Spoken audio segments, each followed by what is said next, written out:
Welcome back to Views with Hughes, your Jennifer News. This is Jerome Hughes, and if you haven't done so already, go ahead, subscribe to the channel, and click the bell notification so that way you'll be notified of future uploads and updates. So we got some more Bud Light news. I haven't reported on this since last week. We see here that now they're having some ad campaign troubles. We all known that, you know, the new Bud Light ad that was being released, and social media has been trouncing on it like wow. We also hear that Budweiser is accused of hiding replies amid the social media return. Okay, so this is coming from Newsweek. It says here that Budweiser critics accused the beer brand of hiding replies after it broke its 2-month Twitter hiatus. So this is on Twitter when the ad was released. The beer brand went quiet on social media after its stablemate Bud Light faced a national boycott campaign over its partnership with transgender influencer Dylan Mulvaney. One of Budweiser's first tweets since April celebrated its camo bottles, a series of limited edition bespoke beer bottles celebrating military veterans and first responders. So this is basically what I've reported before, where they decided to go ahead and take a turn on how they advertise things, trying to, you know, win back the consumers that they lost, the core consumers. You know, now they're taking a turn to military, Rust Belt America, the Southern Bible Belt of America. Basically rural areas of America where their customers were really, you know, big. We even seen some country music stars and everything, at least one or two of them, they actually decided not to no longer have Bud Light to participate in their concerts when it comes to, you know, selling their beer to the customers. So it says here that the special bottles are Budweiser's 13-year-long relationship with Folds of Honor, an organization that provides educational scholarships to spouses and children of fallen and disabled military service members and first responders. I wonder if Newsweek is trying to go ahead and try to put Bud Light back into a good spotlight, you know. But from this tweet right here, it says when it's time to call it a day, it's time for a Bud. And it says here, while the company was flooded with replies, some of the people also wanted to criticize Budweiser because it was owned by the same company as Bud Light. Anheuser-Busch accused the company of hiding a negative tweet to its replies to his tweet. So one person saying they're hiding criticism. Click on the hidden responses, they're hilarious. So now we got the different responses on hidden replies. Okay, so they're trying to hide them. Okay, so they also another person stated that a Budweiser is trying so hard to hack like they're back.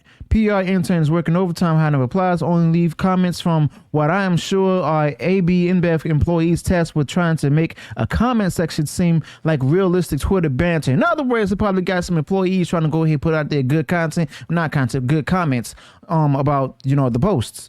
It says one third person tweeted there's 10 times more hidden comments than comments that were allowed, and ones that were allowed are all basically saying the same thing. What a weird coincidence. Hidden tweets included comments such as how much you are being paid to pretend you're excited, and when it's time to call it a day on your brand, Bud leads the way. Man.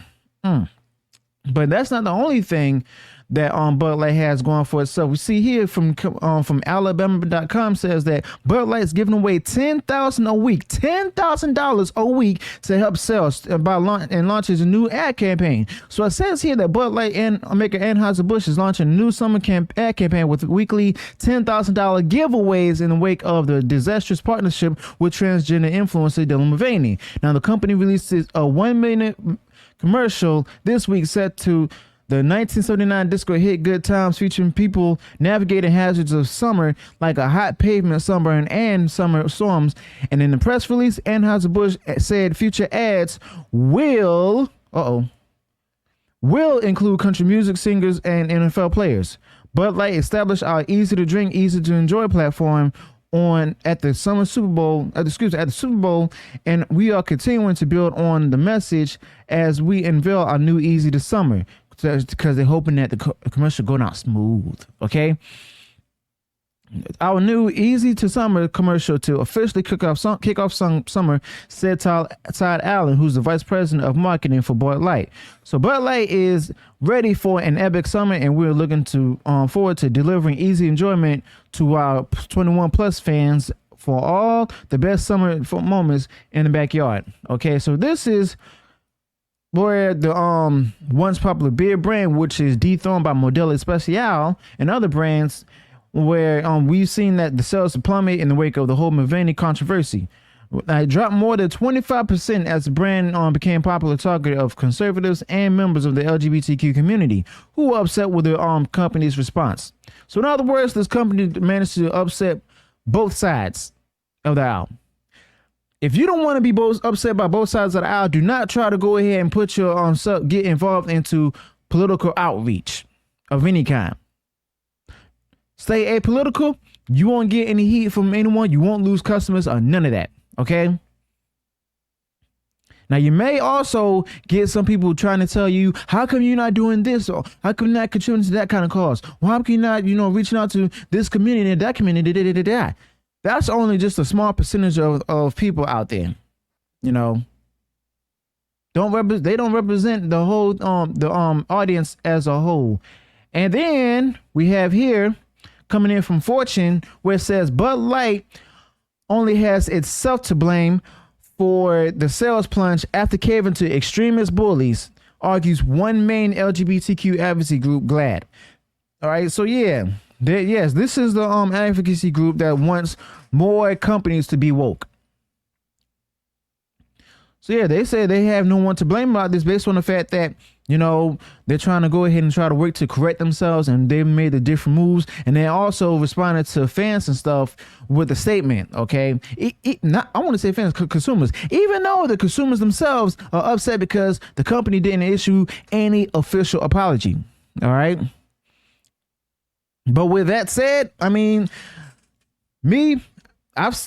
say it again. They only have themselves to blame because of the fact that they've lost their core audiences, which definitely those who are right leaning, or those who are even apolitical. All right, who don't have any political ideologies, and now they're losing to the sides of like different advocacy groups and people who are on the left. Okay, so basically, I'll say it again. Stay apolitical. Do not take any sides. Do not try to reach out to any particular community, and you'll be good. All right. So let me know your thoughts about this in the comments below. Let me know what went wrong in the video. What do you think is going to happen with the brand itself? Have you watched the video yourselves? Did you also see any of the comments, or did you see any of the bad reviews for the ad and stuff? What's your thoughts about this? And do you think that Bud Light is going to be able to recover? Let me know your thoughts about this in the comments below. Also, be sure to provide any additional thoughts that I did not touch up upon, and also be sure to smash the like button, share far wide across social media if you enjoy what I shared on the channel. And if you enjoyed all the content up out there, go ahead, subscribe to the channel, and click the bell notification so that way you'll be notified of future uploads and updates. Until then, peace.